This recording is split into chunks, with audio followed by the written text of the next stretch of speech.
কোনো কাজ সফল করার পেছনে অনেক পরিশ্রম থাকে আর সেই সঙ্গে থাকে অনেকটা চেষ্টা আর ভালোবাসা।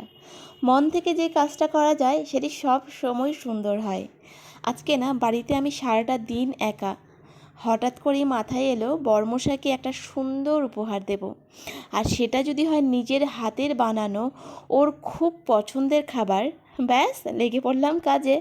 প্রথমে ইউটিউব দেখে আয়ত্ত করলাম রেসিপিটি। ওই 3 কাপ মতো ময়দা, 1 চামচ বেকিং সোডা, 2 চামচ ঘি আর সাদা তেল দিয়ে মিনিট 10 মতো ময়াম দিয়ে পরিমাণ মতো জল দিয়ে একটা ডো বানিয়েছিলাম। সেটি 10 মিনিট রেস্টে রাখলাম। আর ওইদিকে 1 বাটি চিনি, 1 বাটি জল দিয়ে মিষ্টির শিরা বানালাম। ব্যাস এবার পালা ওই কঠিন কাজটার।